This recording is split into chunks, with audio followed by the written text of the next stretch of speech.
Welcome back to jail. Devils don't exist. Arc 1. The Fall of Greyhaze.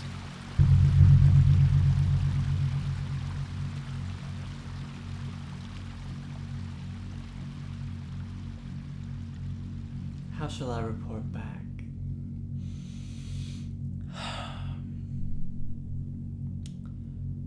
I understand that Saint Ophanim has the ability to communicate with the Tower of Lashes. Meet with him. So it will be. So it will be. Neph turns around and goes to open the doors. If I'm allowed. No one stops you as you Locked. open the doors, and as they slam shut behind you, we cut from this scene and arrive back on a familiar landing pad. We see, I think there's a moment outside where wind whistling, daylight moving, clouds drifting by. We see the Adrenac kind of like bristle its wings and look around at the drop behind before a set of doors open back up, and we watch as Glaive, Spindle, and Astrid walk in between these Goliath-like stone statues holding the doors open, and you step back out onto the landing pad towards your Adrenac, knowing that you've got a map in your possession, enough gold to see you through the day, and a means of travelling to Greyhaze right before you. Is there anything you would like to do as you prepare to make your departure? I don't think so. I like to think there has been a bit of time before we head out here that Glaive's been prepared. Like, I feel like she probably took the time to have a bath real quick before heading off, to like clean herself off of all this viscera that she's still covered in. I like to imagine there was definitely a bit where she made Spindle and Astrid just sort of awkwardly stand outside as she was like just going to take a bath for a bit. But no, I think now that she's all clean already, all got everything gathered, I think that she approaches the beast, and I think probably turns back to the two of them and is like, have you ever ridden one before? You look over. Give me an insight check real quick. I forget what my modifier is. I don't often do insight. It's just nothing. 18. 18. You look back at the faces of both the Focus and the Mage and see two people staring at this intensely magical creature with a look of wonder on their faces. These are people who are familiar with wizardry, and to be presented with not only the sight of an Adrenac, but to be able to ride atop one is a profound privilege amongst your ranks. I think you can see that Astrid is doing a very good job of hiding it, and Spindle's jaw is on the floor as he stares at this creature just in absolute shock and just goes, no, I never dreamed that I'd get to actually fly on top of an Adrenac. That's I kind of assumed we'd be walking all the way there, but I guess we'd miss the peace talks if that happened. That would be very far and impractical. Yeah, pretty far and impractical, I'd say. Would you like to meet? Do I know does that have a name? I do not think that the wizard Erdrad would have given it a name. If Glaive has given it a name, I will allow you to name the creature in this moment. I don't think ever out loud Glaive's given it a name, and I don't think they ever, unless somebody would ask her what its name was, I don't think she ever would think to give it one. But so yeah, I think she just looks at Spin and was like, "Would you like to meet it?" Very, very muchly so, yes. And Glaive, I think Glaive goes up very comfortably and like beckons him over to be like, it's not a particularly friendly creature, but He's already reaching out to go and pet it as you say that, and then recoils. Glaive then goes to pet it, and like Yeah, it leans into your like your scritches and just kind of pushes its weight into your hand. But it's very noble. Noble, right?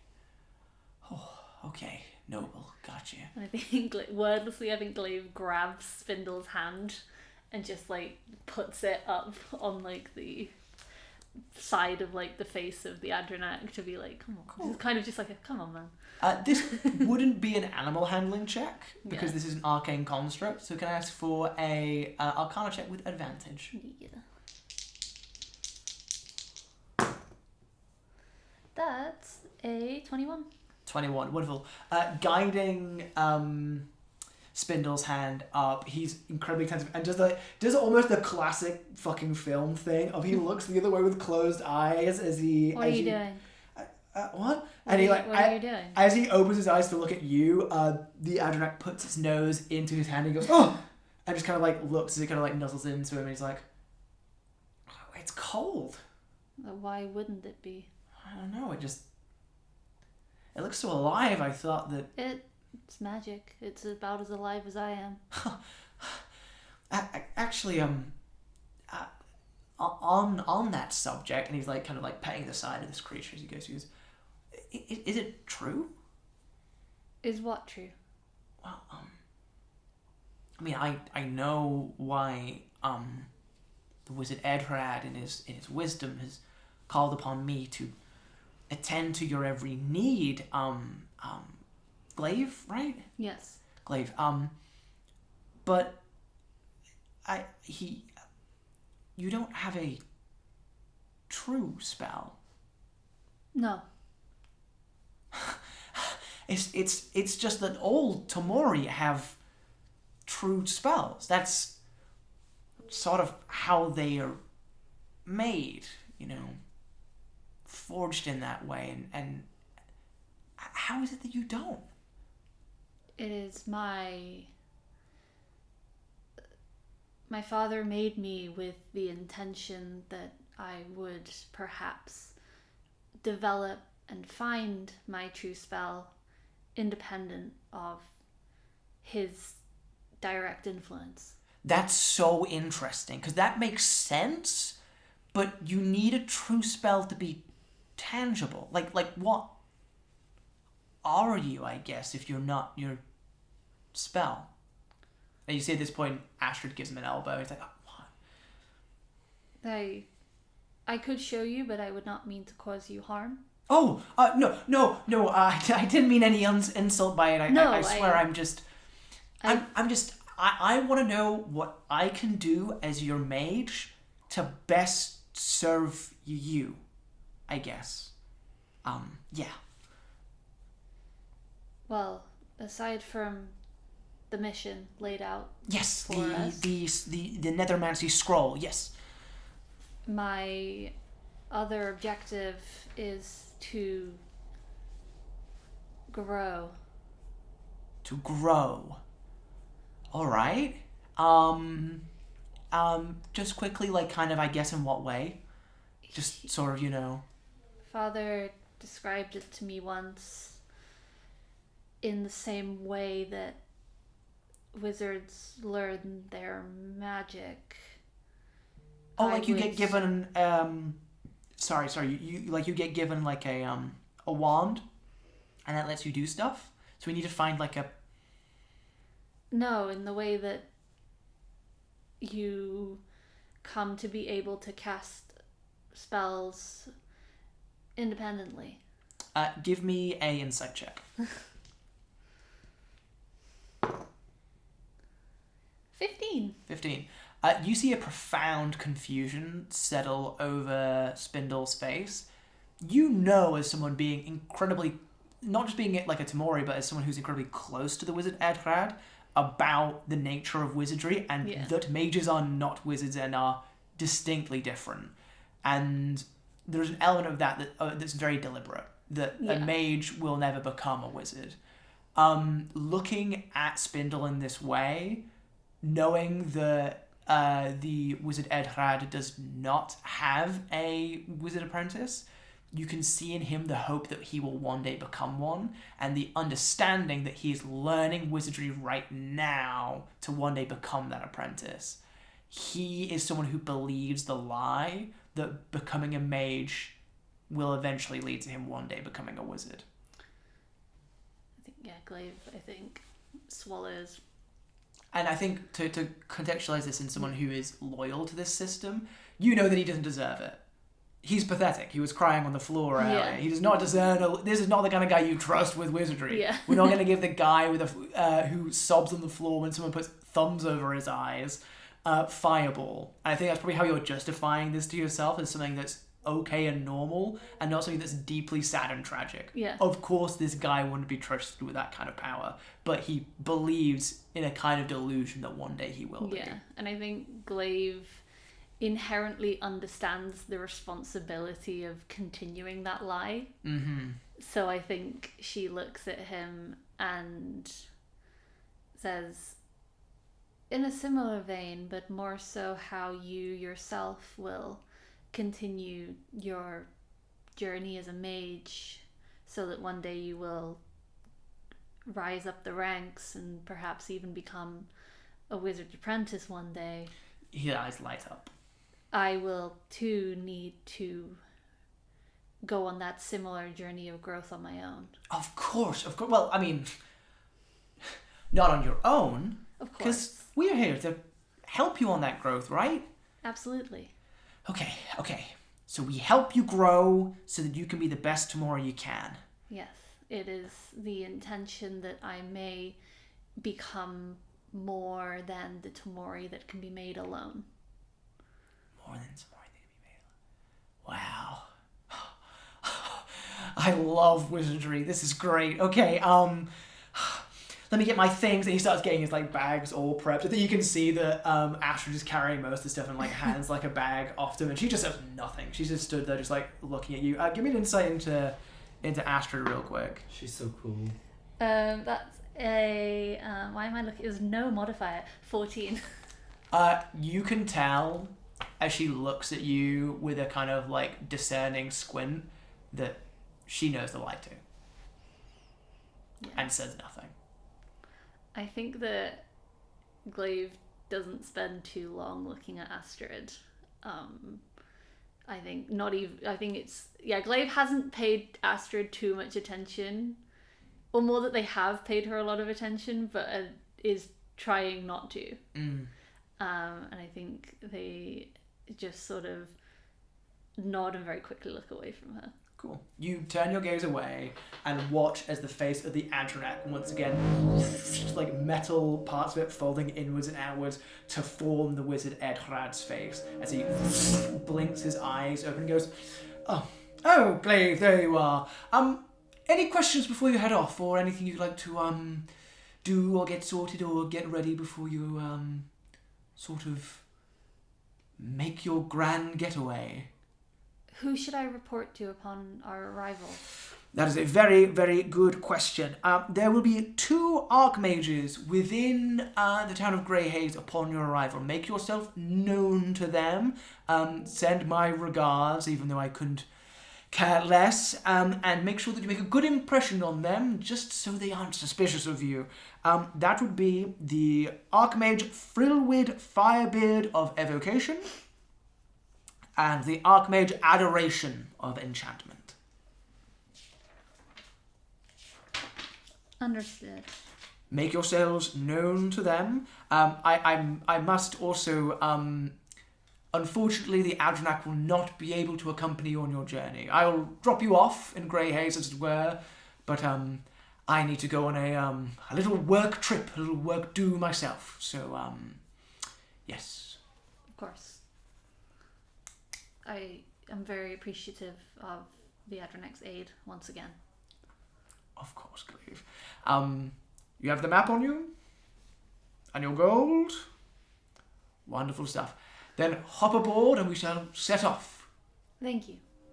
He nods and face morphs back into a lion's face as he spreads out his wings, and the Adrenac beckons for you to mount up. I think that Glaive lets Spindle get himself up onto the Adrenac. Wonderful. He's a little clumsy getting on. I think his hooves struggle with the stirrups because they're definitely not built for hoof shape. But he's able to mount onto the back of the Adrenac and probably at the front of it, and like he looks very unsteady and the kind of guy who would fall off without this thing having to take much, maneuvers, dodging maneuvers. But he gets up into the saddle without falling on his ass. And I think Glaive pretty swiftly, having done this several times before, climbs up before I think offering a hand down to Astrid. Give me a persuasion check. It's not very good. That's an 11. 11, wonderful. She does not take your hand, grabs the iron saddle, and hops in onto the saddle behind you, but very pointedly puts all her rucksacks in front of her so that there's a barrier between you and her. She mounts this this Adrenac with a storied experience. This is not the first time she's ridden a mount, whereas you would look at Spindle, definitely the first time he's been on anything that could be considered an animal. I think Glaive doesn't turn, but just sort of glances and is like, do you need any assistance with your bags? She looks at you long and hard. I think you see at this point in her face the lines of old and faded scars like around like her lip and around her brow, and she just looks at you and shakes her head and goes, no. Let me know if there's anything I can do to help you. Turns back. She nods. And I think at that point you hear Spindle laugh from the front and goes, oh no, you don't need to worry, Glaive.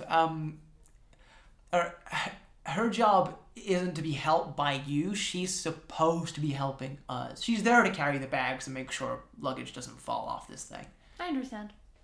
Cool. Okay, well, how do you make it go? And I think Glaive is gonna pretty dexterously just kind of move around him to sit in front instead. Sweep around and say, whoa! And he gets pushed back and bumps into Astrid, who just holds him in the saddle. And I think just with practiced effortlessness is able to start controlling this thing and get it where it needs to go. Beating spectral wings lift this humongous lion arcana creation chimeric magical beast off the landing pad.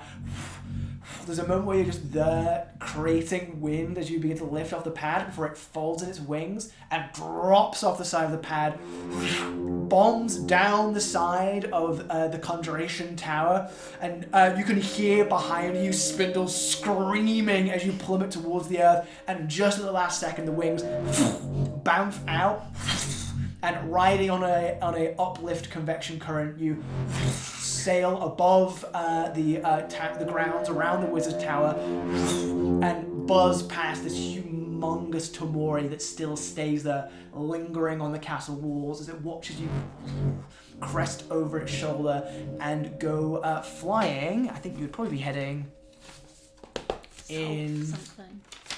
What direction would it be? You'd be heading in a southeasterly direction, crossing, probably just skirtily crossing the tail end of the Spine Mountains as you blast across rolling green hills and forest farmlands. This is probably the furthest I've ever been away from home.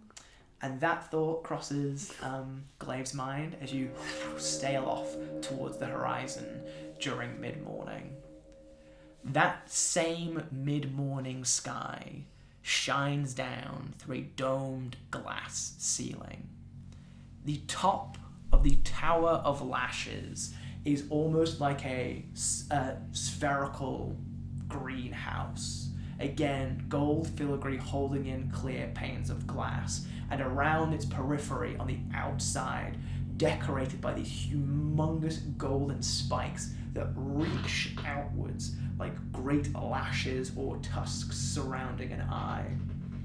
Another set of imposing black doors open, and this time, the Saint Nephilim is accompanied by Crusader May and the guardian angel Hmar Kasht as you step into the very pinnacle, the very top of the Tower of Lashes, another humongous cylindrical, kind of circular chamber, but this time with a golden dais leading up to a black plinth in the center of the room.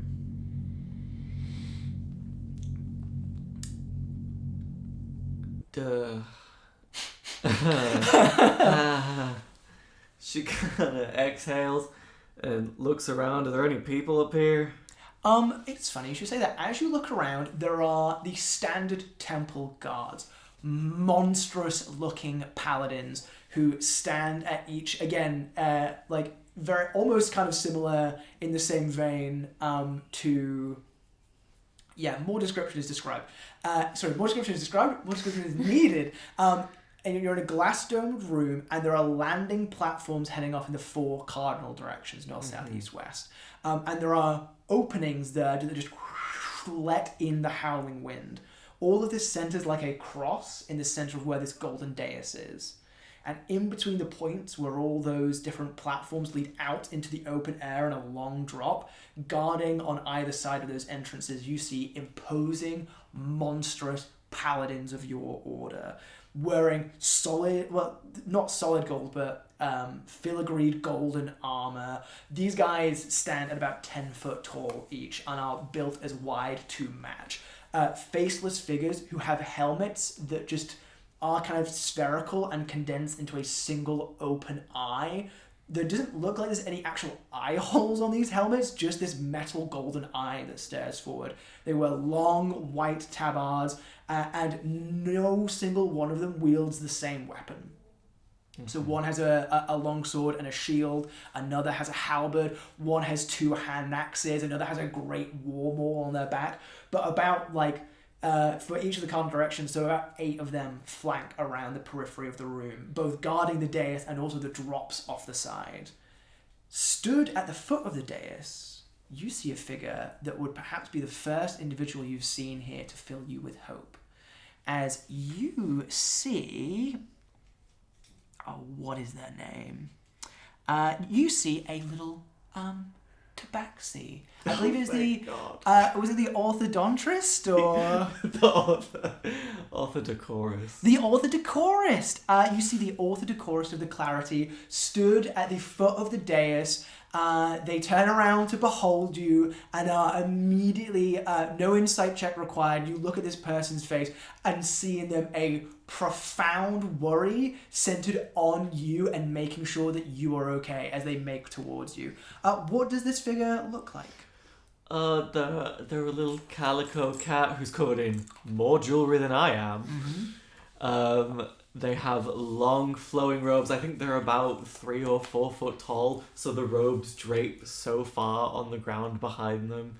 And the robes themselves are woven with earrings and little baubles and eyeballs made from various metals and gems. They carry around a jewelry store so that if at any given moment a member of the Clarity is ever seen without their adornments, Kali can come in and save them.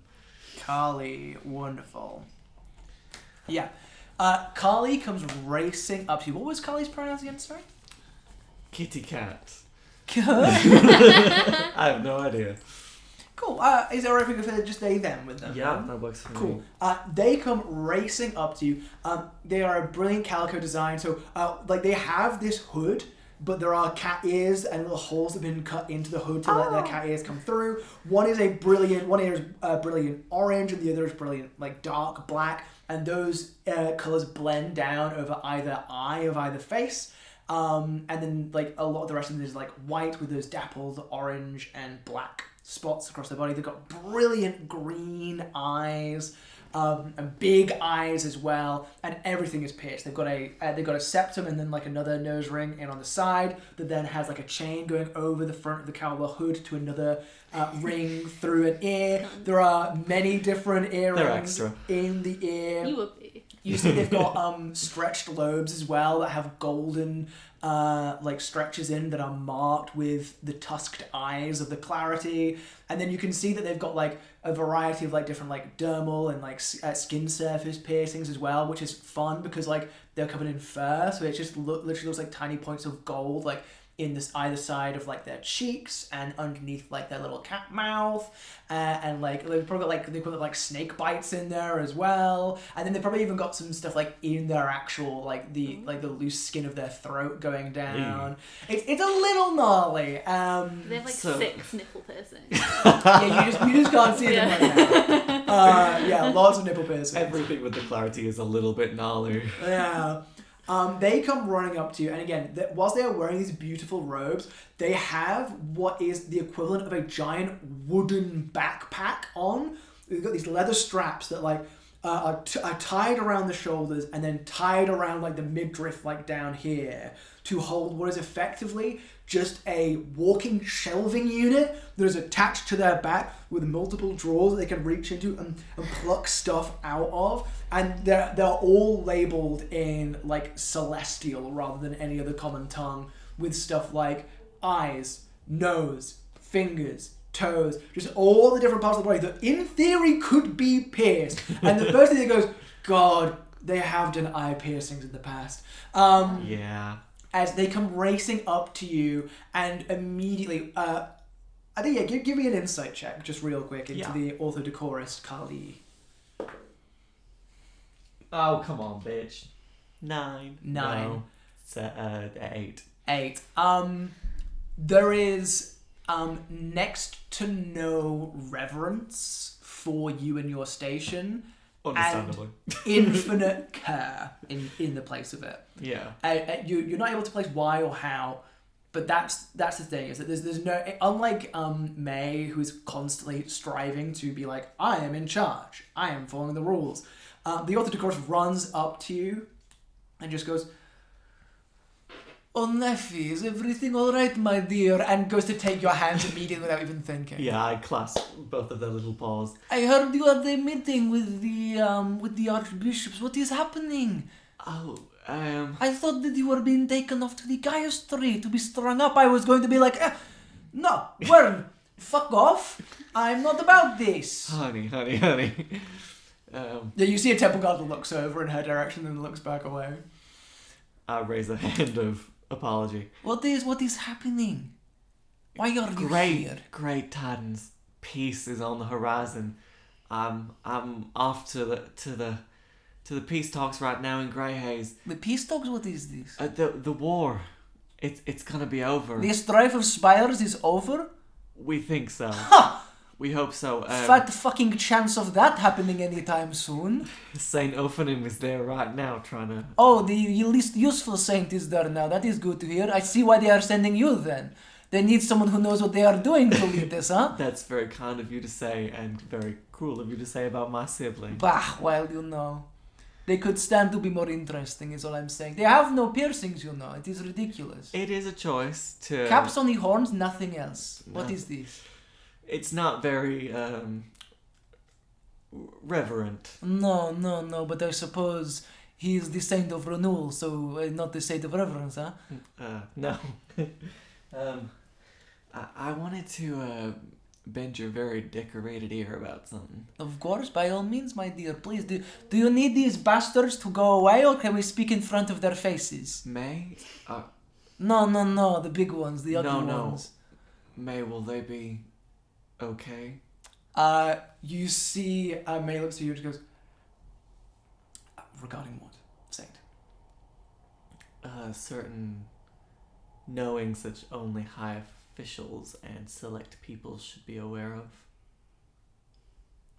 I would endeavour to keep everything on a need-to-know basis, your saint.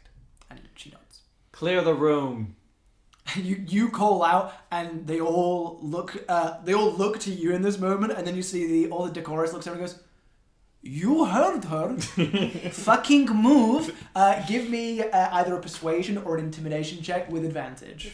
Can we take her instead? Get rid of the I spectator and take her. She's great. My little eyeball is I want her to come with kind of other- terrifying them. Them, sorry. I'll take persuasion.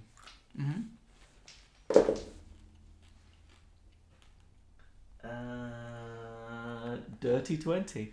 It's filthy.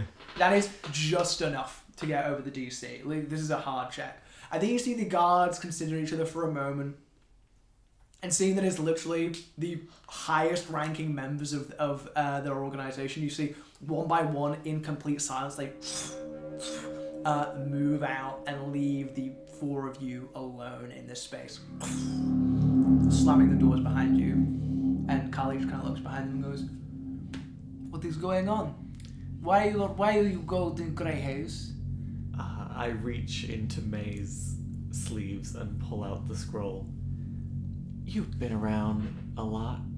That is a very polite way of saying that I am old, but go on. Do you recognize these clothes? You open this up and she looks at it and just kind of like frowns for a moment. God, she's gonna have to succeed on a pretty big check here. And I'll cast guidance on her. Oh, wonderful. On You can't talk. We can say that they use she/they pronouns. She/hey. She/hey Hey. pronouns. Hey! Hey, girl. I love this little kitty cat. Gender is a fun soup. When you've got that many piercings, it doesn't really matter. I know, right? More you piercings can than get cat. you can get enough piercings that you cease to have gender. Yeah. Wonderful. You're on your way. Not I've an not got that many. I've Arch literally got priest. 4 Level your piercings. game up. Get your knuckles pierced. Yeah. what is this? Is this a God vision. God vision? Holy then, huh? What dice do I roll on a D4 D4? guidance, yeah. It is 16 plus religion. Ooh, 21.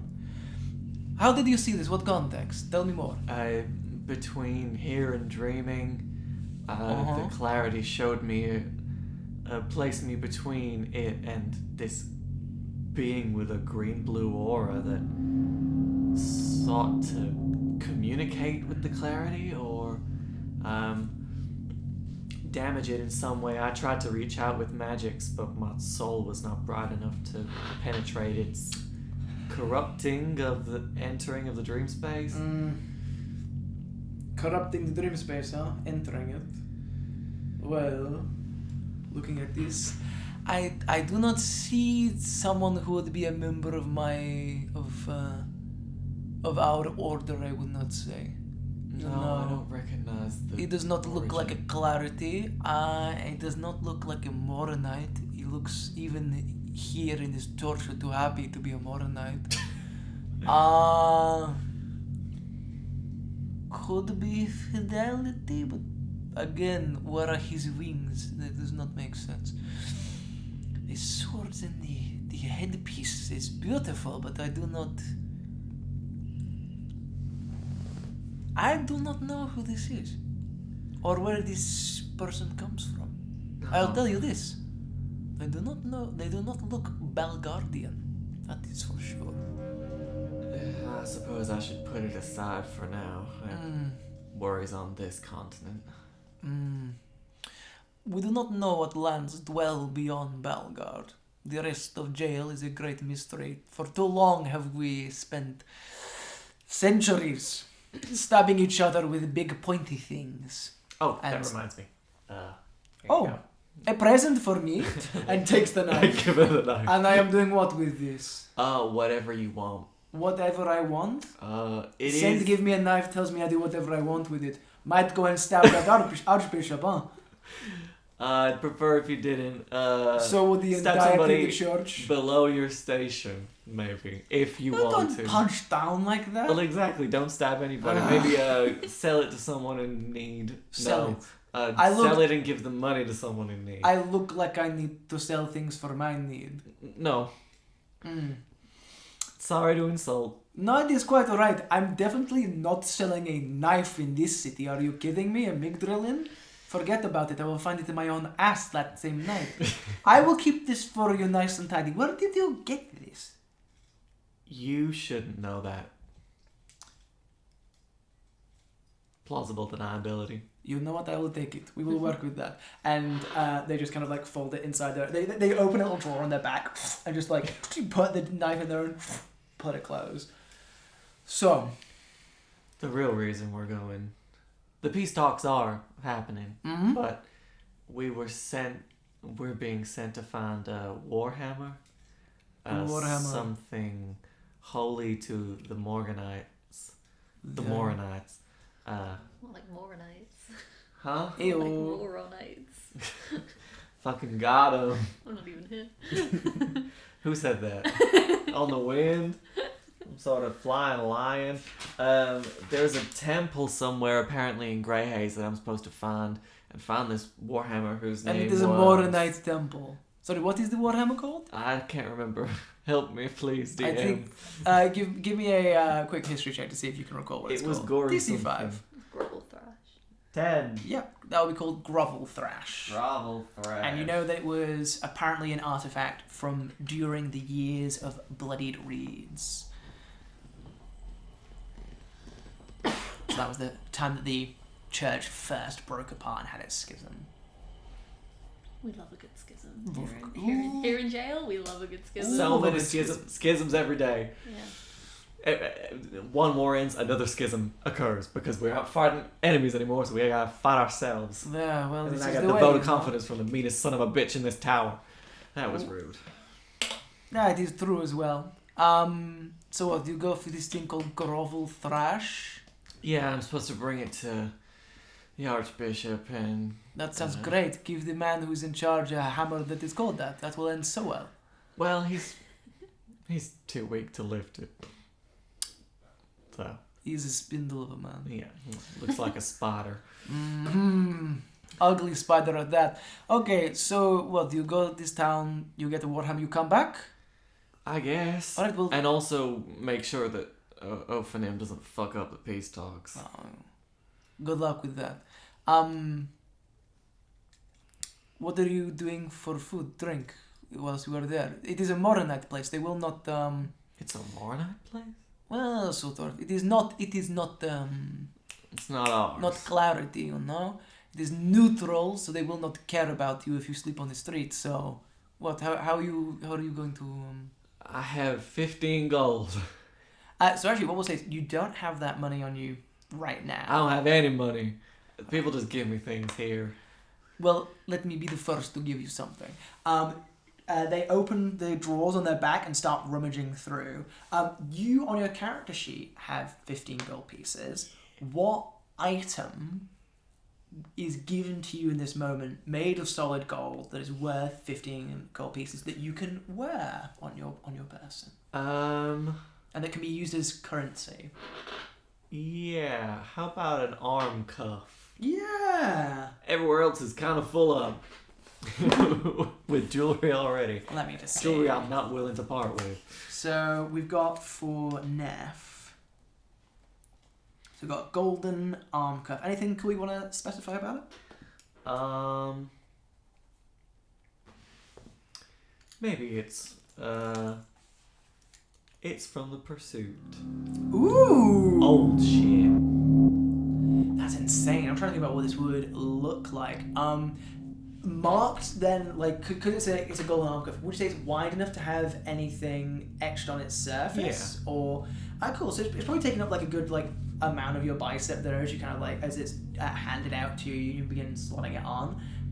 It has marked on an otherwise immaculate golden surface.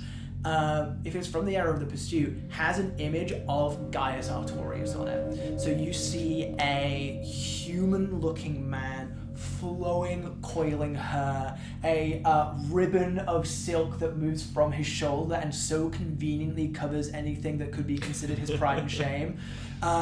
Exceptionally muscular, open spread wings, holding one arm down and one arm up as many hands rise around the bottom of the golden cuff to reach up to meet him. That's Jesus. I say to the wind. You know, this is a little out of fashion these days, being a Pursuit sort of a thing. Very fidelity coded, but you know, I think you will get a pretty penny for it if you give it to a tavern keeper or whatnot. Yeah, that's the plan. I didn't want to give up anything I'm actually attached Goodness, to. no, good. I put too much time and effort into I that. know, look how good my eye thing is on my forehead. It is delightful. I like it very much. Don't mess it up, huh? I won't. Okay. And if you do, you... kill them? No, well, I mean, sure, but come back to me. Oh, I'll fix it for you. Don't trust some other piercing Oh, person. They don't know what they're never doing. again. No. All right. Well, I guess I should let the guards come back in. don't worry. I'll go and grab them. You look after yourself, Neph. Huh? You too. Things aren't as stable as they seem around here, so They have never been stable around. trust here, my only dear. who you trust, friend. I will. And come back quickly, huh? This place is very boring without you around. Well, they don't really keep saints around here. They send them off to do shit. No. But, be quick, huh? As the wind. As the wind, she says, and turns around and makes towards the entrance that you came through. Head up towards the dais. Yeah. You ascend a short flight of golden stairs and find yourself stood before a black plinth. It's kind of like rectangular, kind of like standing straight upright, and there is an indentation as if it is almost like there is a bowl built into it, but the bowl is on the interior the shape of like an eye, like an imprint of like an eye and an iris in there. As you stand before the teleportation dais at the very top of the Tower of Lashes. Floating behind you, the guardian angel Khmar Kasht, and to your right, Crusader May. I have no idea how this thing works, I don't believe. I'd take out the map.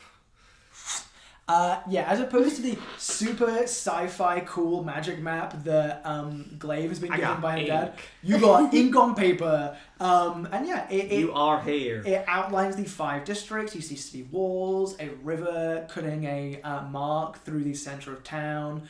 You see forests nearby labeled the Storm Trail Woods, and to the west you see a mountain range known as the Spine. And to the far east from it you see just the beginning crests of what appears to be some kind of smaller elven coastal city and an ocean that you know to be the Gulf of Horns. Okay. I sort of poke the inside of the bowl. Wonderful. You poke the inside of the bowl and you watch as the outline and indentation of this like golden of the interior of this bowl lights up gold, spilling a shimmering light all throughout the room that kind of like illuminates you from below. Greyhaze. You say Greyhaze, and the platform that leads out to the west, you watch as that golden light turns inwards, and almost like a freestanding whirlpool, beams and swirling motes of light coalesce to a single point. Oh, shit. My tail instinctually wraps into the crook of May's arm.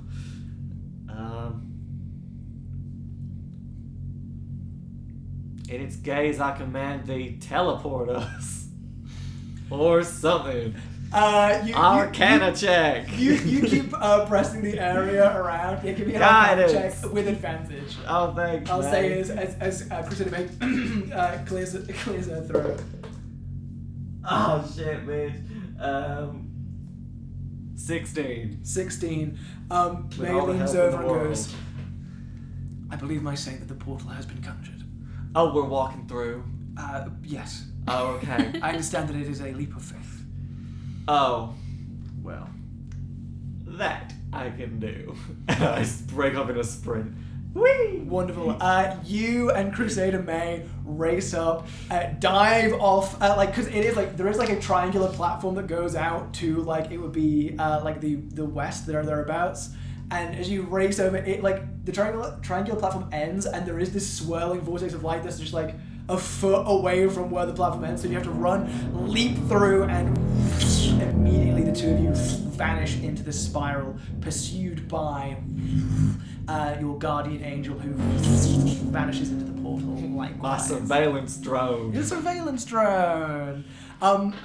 We see a scene split in two here, as from opposite angles of the world of Gaol, an Adronac with wings extended beats through the air, and a mote of 3 motes of golden light, both in tandem, travel across the sky. You each see a variety of sights on your way across the continent of Balgard towards Greyhaze. You see the lofty spires and domed roofs and brilliant opulence of the capital city of Balgard, Amygdalin. You see the forest that lurks to its southern border, the Evergrowth, a humongous pine tree-filled forest that at its absolute epicenter, looking out across the Frozen Ocean, is dominated by a tree that is in itself larger than any city.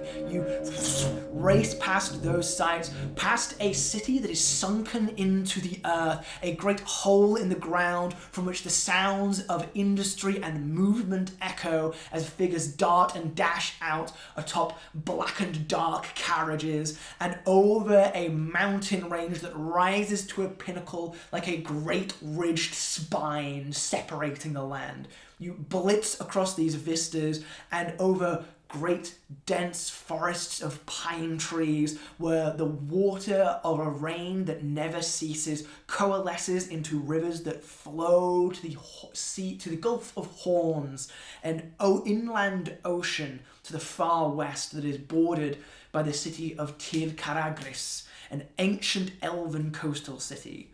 All of this is made immediately visible to you as you, each of you in your own separate ways, blitz across the land of Balgard before finally finding your landing on the periphery of a town called Greyhaze.